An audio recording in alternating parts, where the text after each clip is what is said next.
Hello, it's Natalia, and I'm coming to you from my friend the banyan tree that I introduced you to in a previous video. I gotta be honest with you, I keep talking about how many subscribers I have because I've been in this 30 number subscriber bracket, and I notice that, like one time I made a video about a smoothie and I lost a viewer. I was like, what? Okay, who knows? Another time I made a video about my tropical life and I lost a viewer, and I'm like, God, what are people thinking? Is this offensive? You never know what's on somebody's mind. You never know why a person chooses to unsubscribe. And since at this point I have 34 subscribers, of course I'm counting. If I had like thousands, if people were unsubscribing, it probably wouldn't show as much. But since I'm really new, I notice, and I'm still learning how to not be upset about it. It's just interesting to see, like, you make a positive video or a happy video and someone doesn't like it. And, I just have to just accept that. That's just part of the YouTube world. And the reason I'm saying that is because today's subject matter is a different one, a little bit more hardcore, and I can't be worried about whether people like me or not. Can't be worried about anything, really. So this is what I'm going to talk about today.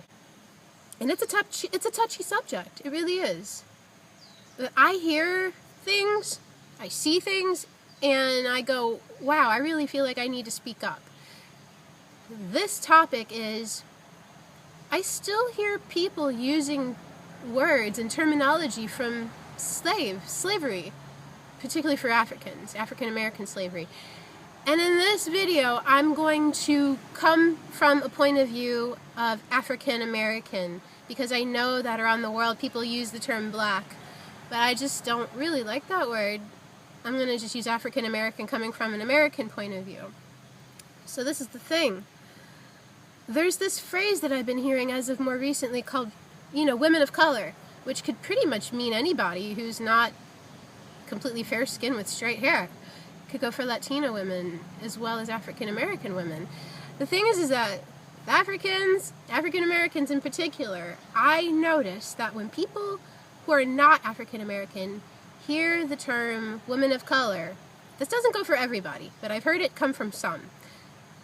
People say women of color, but then that word is so close to colored that sometimes people just slip and say colored. And colored is a word from the time of slavery, from the 1700s, 1800s. God, they were still using it in the 50s.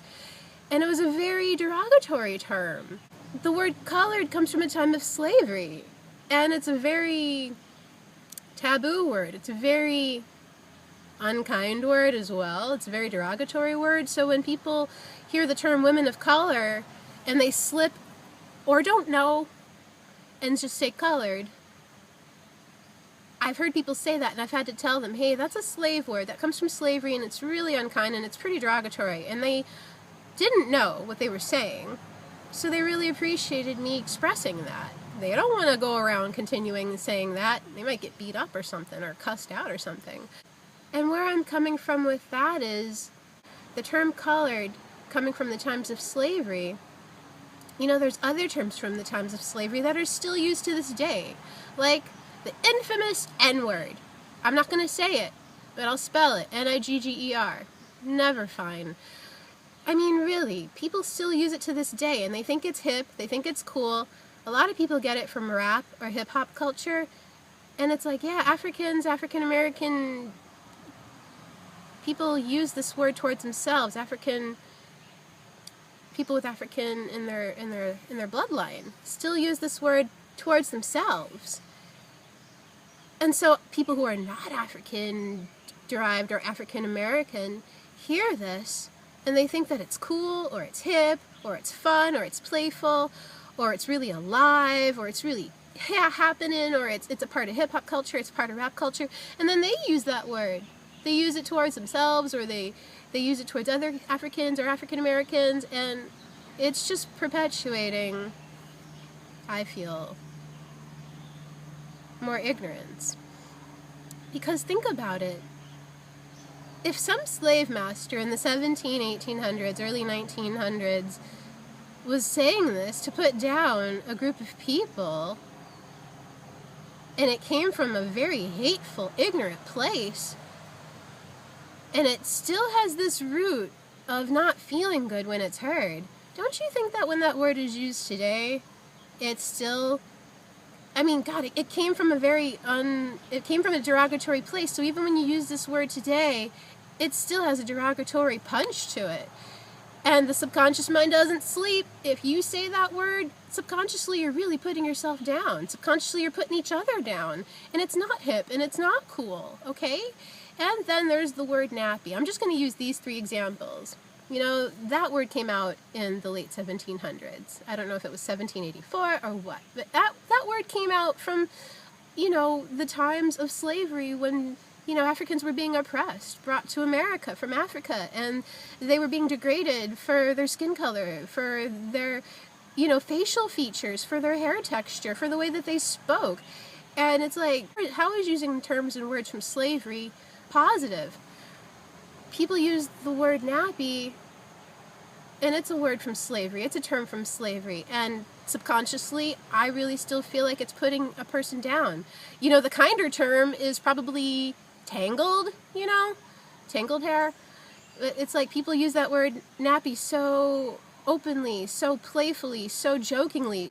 African Americans sometimes use that term towards other African Americans in a really, you know, sassy way, or a mean way, or just calling another person out on their hair in some way.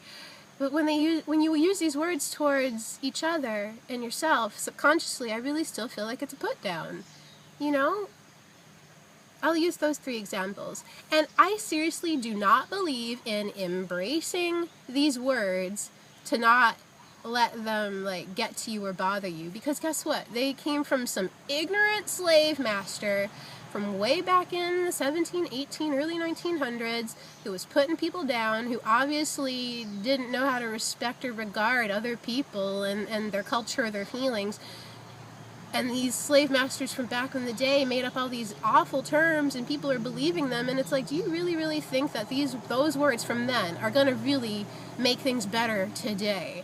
So, can you find some divine equivalents, some words that can express how you feel that aren't slave words? Can we please use other words instead? Words that are kinder? Because, yeah, the subconscious doesn't sleep when you use these negative terms towards yourself, even in a slang way, or a hip way, or a modern way, or in a way that's connected with rap or hip-hop. It doesn't matter. It came from some ignorant slave master, these terms and words. So I just really suggest you obliterate them and let them go out of your vocabulary. That's my personal feeling, and that's what I'm bringing to you, because I hear these things and people find it acceptable. Even Africans and African Americans find it acceptable towards themselves to say these things, and I would like to just speak up and just say, please, respect yourselves and speak kindly of yourselves. There, I said it. And I'm not going to get freaked out if someone unsubscribes, okay? Because guess what? We need some fresh perspectives here to uplift ourselves. And I would like to just shine a light on this so people can please open their minds and have different perspectives and thoughts. Thank you. Big aloha from the banyan tree and me.